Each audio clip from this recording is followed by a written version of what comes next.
Yeah, so I want to talk a little bit about my opinion about the top 10 for this new ladder coming up. And um, I feel like, in terms of the very top choices, it hasn't really changed. Um, so, what I'm going to do is I'm going to make my personal top 10 of what I feel like will be the best builds for going around these terror zones.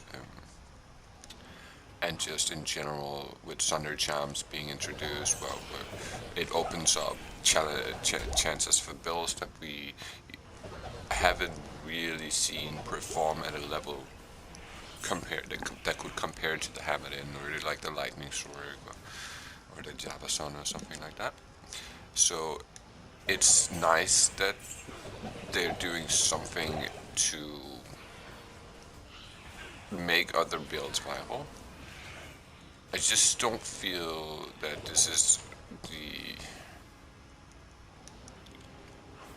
it's not the, in my opinion, the 100% it's not 100% the way I would have done it.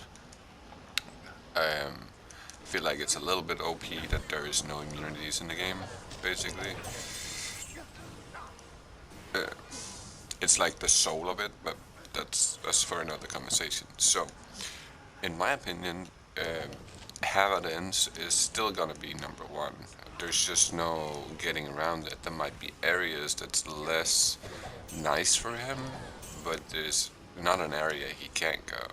And the thing with the Hamadin is, as you can see, you don't need the Thunder Charms because you're really rarely meeting magic immunes, and most of the times you're probably going to be running with somebody else. So chances are that you will have another source of damage there with you, and in that case, it doesn't really matter. So for that reason, I would still put Hamadins as number one for sure by like a long shot. Um, there are certainly other builds that are coming into view now that we would probably not have been talking about at all back in the day. So yeah, my choice for number one will definitely be the Hamadan. I'm not gonna go over the build in terms of items and skills and all that. I'm just gonna name them, and if you're interested, I suggest you look up one of my build guides to watch on what kind of items you would want for them. So yeah, number one choice is definitely being the Hamadan, for sure.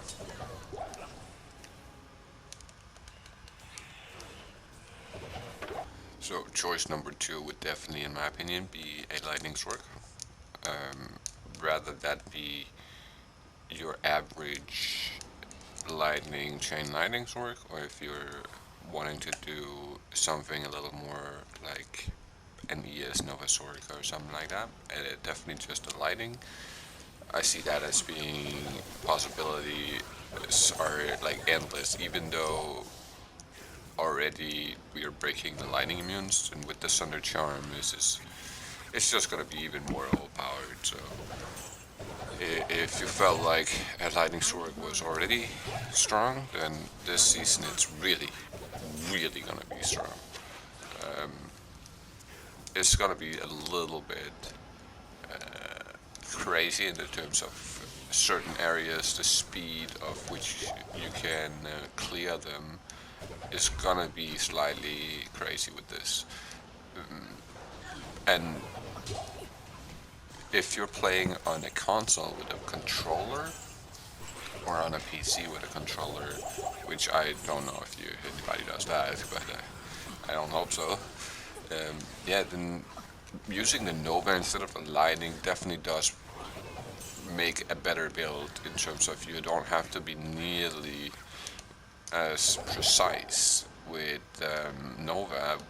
You just go somewhere near them and they'll like move towards you, so it'll be easier to kill them and easier to control than having to aim your lightning and actually fire it at an enemy.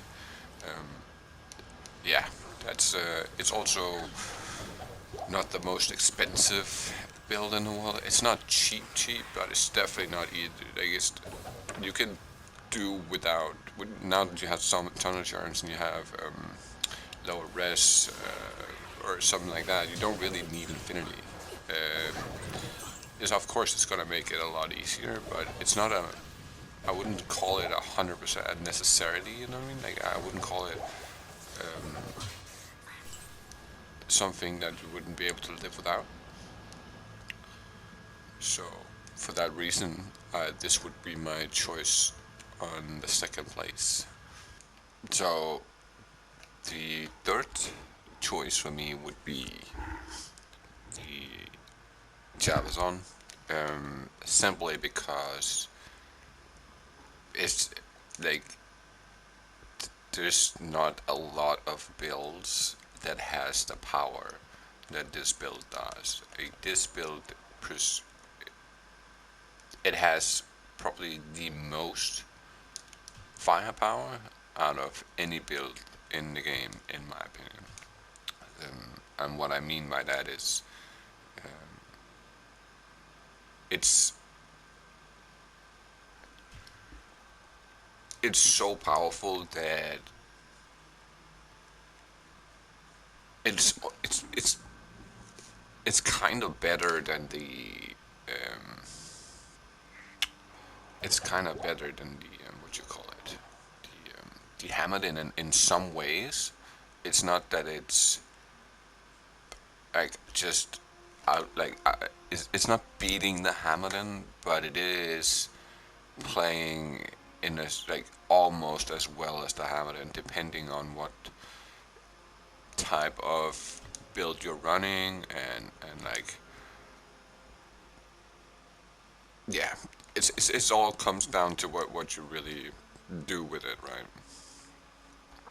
Because it is so powerful. It is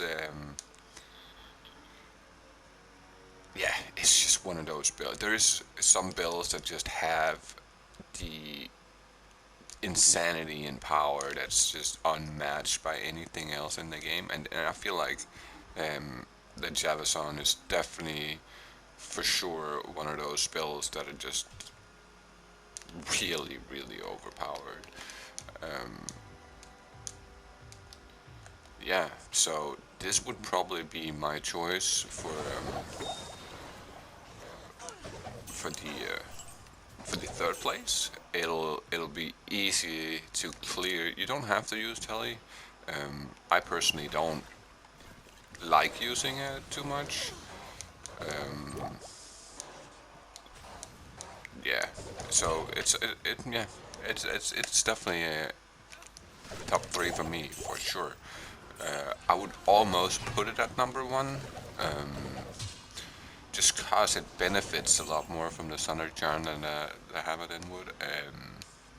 It also has the potential of clear, like having a higher clear speed in the end game, although it is a lot more expensive to gain the end game gear for your Javazon compared to your Hamilton, and that's why I like to put the Hamilton above and as the number one is it's can go pretty much anywhere you want, and on top of that you won't have any immunes, and to make it even better, it's pretty much one of the cheaper builds to get your end game gear. Not saying that right out of the bat, in running through normal, it's going to be the best, but it's at the end game, it's super cheap to get Hodo, to get a Spirit, to have a Shaco. Those, that's not the expensive kind of gear. It's not like having a Phoenix or having to find some Eth Titans or whatever you want. Although you don't need Eth Titans, but let me make that very, very clear right now, because a lot of people think that using Eth Titans when you're playing PvE is like there's no point to it. You're doing so much damage. You see that? Like, why would I want some more physical damage when I'm not playing against a player that has like a ton of damage reduction or something else that changes the damage output of my build. So when I don't have that, no point in having an Eth pair. does look the best. Definitely looks the best. Definitely style points. But it's not necessary. So don't worry if you don't have that. It's just not necessary. Yeah, but it is the stuff like griffins and those kind of things are gonna be the more expensive type of items, right? So comparing this to a Hamilton, this will cost you like 5 to 10 times as much as a Hamilton. It is at the end faster at clearing, especially like chaos, Diablo, Bale, bosses in general, high life enemies, all that stuff. They just annihilates them. So it is at the end game. It is, in my opinion, the better one. But I just so for the fourth spot, I would probably be inclined to put the traps in there with the lightning traps because it is just incredibly powerful as it is right now. And with the upgraded Thunder Charm, it's gonna be even more powerful, right? So with this build, you have Infinity and you have lower resist at the same time as the Thunder Charm, due to the Plague Rune Word. So the Plague gives you a chance of a 20% chance of dropping a lower resist when you get struck. So if you get in trouble, it'll drop the low resist, and then you can put a Infinity on your mercenary. Now, I don't have anything on him right now, and this will show how powerful this build actually is, right? So let me just go find some enemies real quick. Right here. So this is without having a mercenary, right? Like without having Infinity, just straight up the weapons and the traps doing the damage now, and it's just it's really really powerful, even without Infinity, even without low res. Now the low res did proc right there, but still it's so good. So I feel like this is definitely up there among the absolute top of the top, in terms of build diversity, until the time that in terms of where you can go, in terms of safety. You're It's a tank. This is a tanky build, um, that really does perform really well in almost every zone there is. I don't feel like there's zones where she performs bad. I'm gonna play quite a bit on her now, just to kind of like feel it out, right? And I I did do this ladder and grind to level 99, and I was 3 bars out when they dropped the Terra Zone, so it's only the last 3 bars I got to play in Terra Zones on this, which was basically like 200 games, or was it like maybe 300 games to get those last 3 bars, but it still gave me enough time to try out most of every terror zone there was, and there wasn't really anywhere she didn't perform well. There's places she would perform a little less well than others, but it's never. I don't feel like it ever gave me a hard time anywhere. I was never really in danger, did never die, wasn't even close to dying at any point. So it just felt really, really good overall. And after doing this with no Infinity on, kind of goes to show how well it actually performs, right? So yeah, this would be my choice for the number 4th spot.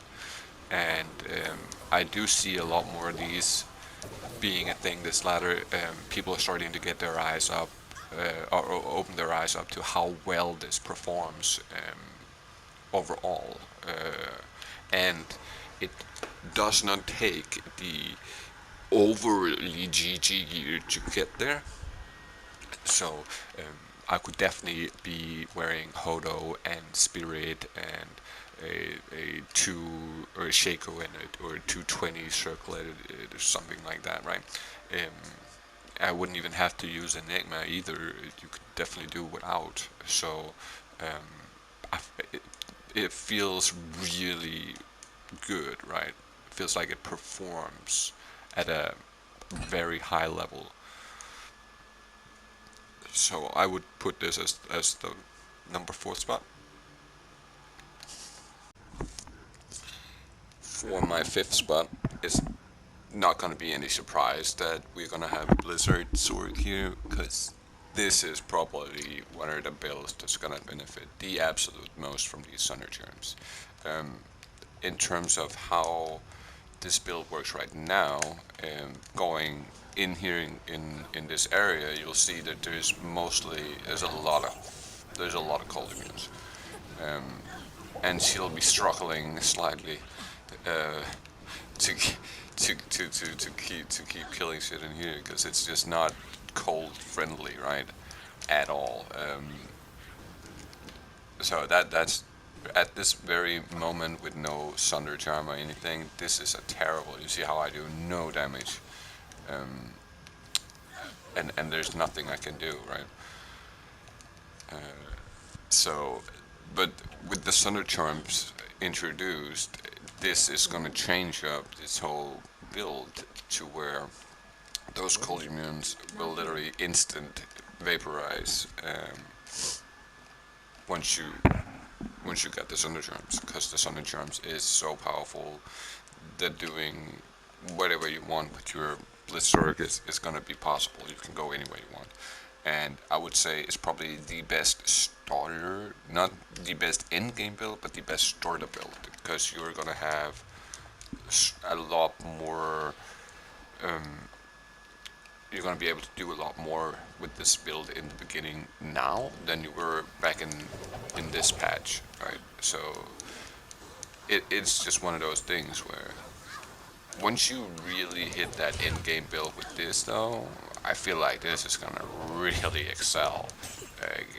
Getting to the Death Fathom and the Night Wings, and having all those things, right? Like it's almost scary good. So yeah, that's my 5th spot for sure. It'll be the Bliss Sword. And just to quickly clear something up, because a lot of people are having a hard time, I feel like playing the Bliss Sword. I feel like maybe it's because they aren't fully aware of how to play her. So you see there's an enemy there. If I highlight that enemy like this, once I do that and I hit the Bliss, it'll land the Bliss on that highlighted enemy, right? So if I'm highlighting that enemy, it'll put the Bliss towards that side. But if I don't, let's say I want to shoot those guys, right? You see, if I'm not highlighting them, it's not hitting. So now I just put it right in front of them without hitting it.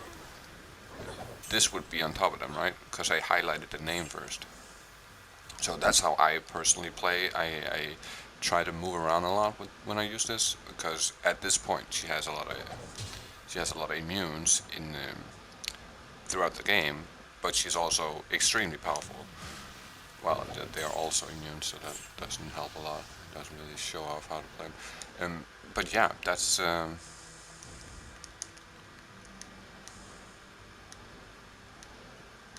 my 5th spot for sure.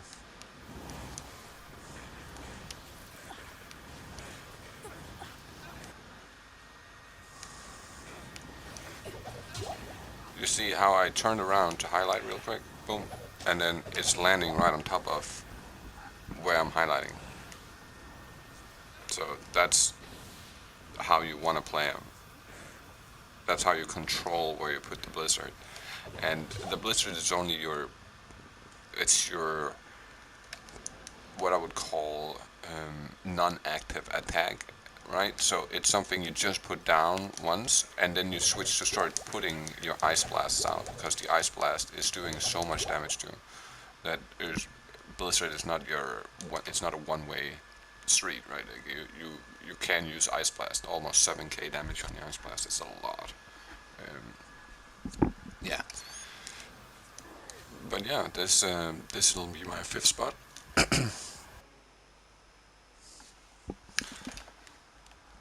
So I don't have a fire druid at the moment because I've sold him. I do have a druid, but this is a different kind of druid, right? So please don't take that as me not knowing what I'm talking about. But you can look up my fire build for fire druid, and that would probably be my choice for the sixth spot. Would be a full-on fire druid with fire physical damage. Any no need for any shape shifting or any of that stuff. This is a, this is just it's one of those builds. The fire druid wasn't the best. It wasn't bad though, because once you had infinity and you had um, uh, what you call it? Once you had infinity and you had the flickering flame and stuff like that, you really were set up good to be able to kill everything you wanted to pretty decent and pretty fast. So for that reason, that's definitely the way I would go. Um, Now, if I were to choose what kind of druid I would do the fire druid, but I will say the wind druid is equally as good as the fire druid, and it's going to be really nice to play those builds because it's a kind of new, so it's more exciting in some way, right? And yeah, that's what I think. That's how I think and see it go, right? Like I believe that's the way it'll.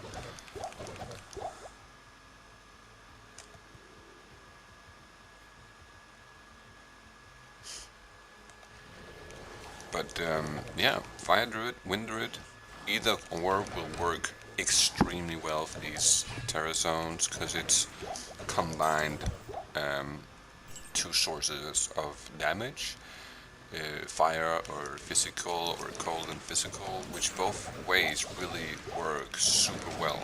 So I highly suggest trying it out if you never played them because they are amazing. But yeah, that would be my number six choice.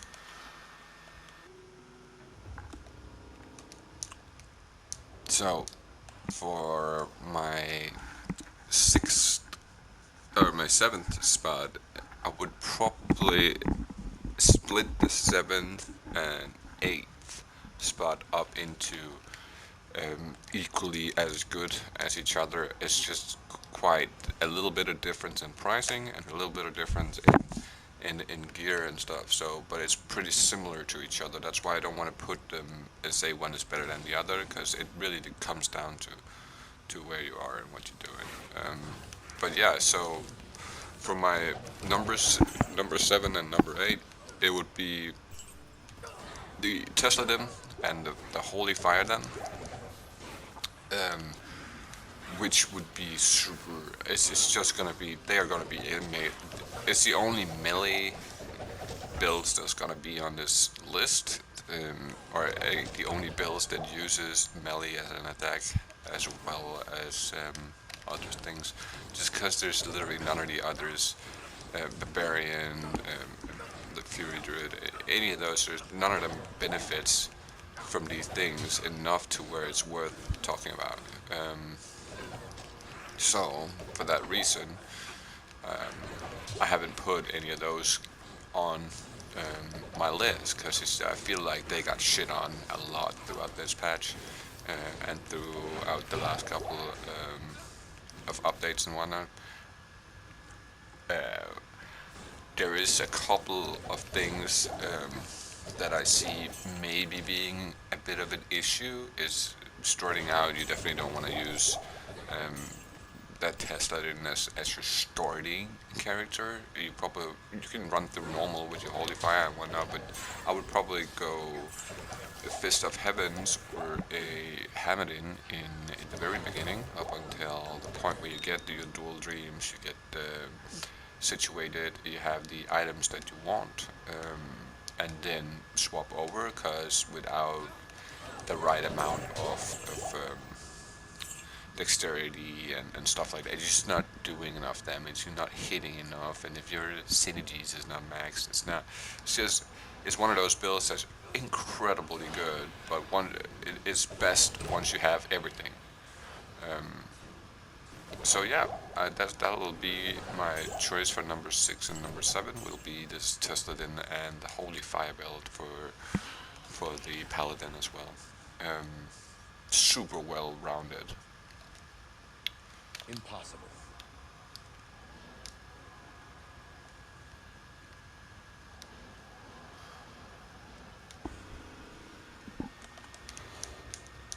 So, for the 9th spot, I'm gonna choose this build just cause I feel like this is gonna be good, although I am not entirely 100% on how much the Thunder Charms will affect the Poison Nova, because it's already really, really powerful. Is it gonna be more powerful, or is it gonna be less? It's compared to some of the other builds, right? Like, of course it's going to be powerful, but is it going to be as powerful as what the Bliss is receiving, or just anywhere close to that? And I don't feel like it's going to be all the way that close, but I do feel like this is going to have potential to become a very strong build. And basically, the way I see this going is, if the Sonary Charms, I don't know if you can wear more than one, so if you could, that would be insane, right? Like, you put a fire and a physical, and you use that for your corpse explosion. Man, that's just ridiculous. But if not, then wearing the poison is not super necessary, because you're already breaking them with lower resist. But since they are nerfing the lower resist, now you're forced to use the Thunder Charm, right? So, but I still feel like this could have the potential of really having a high clear speed, especially when you're running with other people. This would be absolutely amazing. And soloing as well. I feel like, because you have the ability to put up a little bit of revives and a little bit of skellies, then you're more safe that way, right? Like, you have more safety in terms of or more survivability, right? In terms of having some meat shields that'll come protect you. Yeah, so this would probably be the choice for, or this will be the choice for spot 9 for sure. I'm gonna stay on this guy for now, but I want to talk about my last choice, which would be the Fire Strike. I feel like that's basically gonna be as well-rounded right now as we've been used to, the like the Bliss Strike and stuff like that. Wow, that cold explosion, that hurt really bad. Holy smokes. Not enough mana. That was kind of crazy.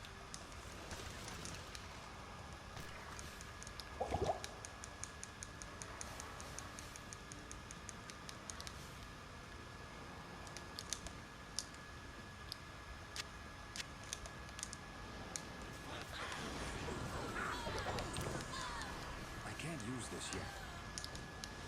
But yeah, you see the clear speed of the Necromancer. I feel like the Fire Stroke is gonna be in the same area, right? Like, it's might be a little bit better, it might be a little less good.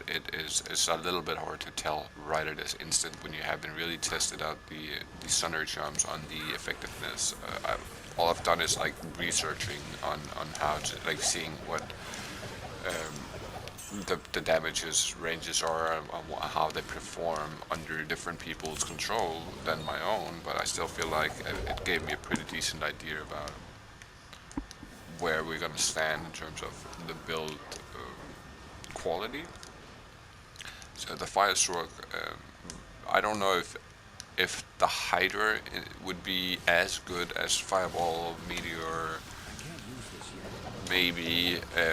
As I said, I've only had one Firestroke throughout playing this game for the many years I've played it. I've never really done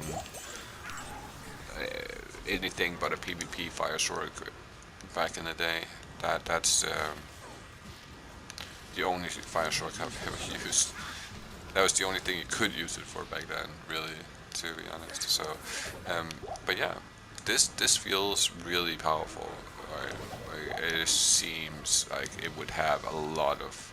If you're already breaking all the immunes, this will make everything. It might even feel a little bit like it did back in the day. I don't know if any of you played a Necromancer back in the day, but you used to be able to stack the 451 charms with your Poison Nova damage. You could get like a 50k Nova, right? Like I used to have it, I think it was like 54 or was it 57k Nova back in the day. They did change that. But yeah, so I feel like that's my top 10, right? So let me just go over it real quick. Hammerden, Lightning Sword, Javazon, Trapsen, Bliss Sword, Fire Druid, Fire Den, Tesla Den, Poison Nova, and Fire Sword. And I would like to give 3 other builds a little shine, right? So I had, like, let's call these the 3 almost made it to top 10 builds, right? So I would say the Cold Boazon, and I'm no expert because I really am not a big Amazon player, so I've not done a lot of that.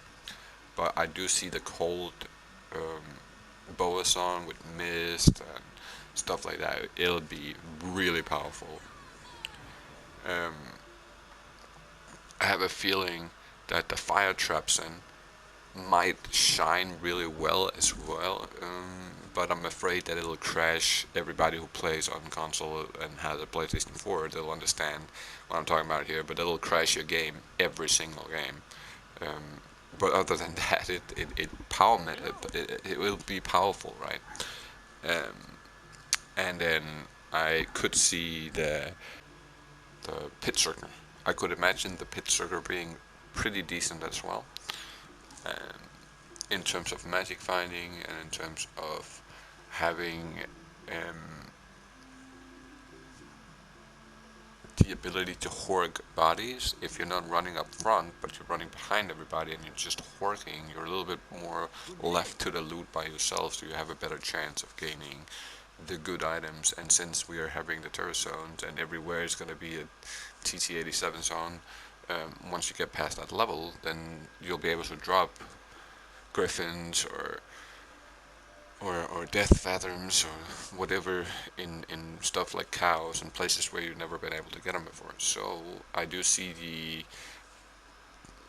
the amount of those type of items being available this new ladder being a lot more of those than was available in this ladder. So yeah, that would be the top 10 list with everything and how I feel about it.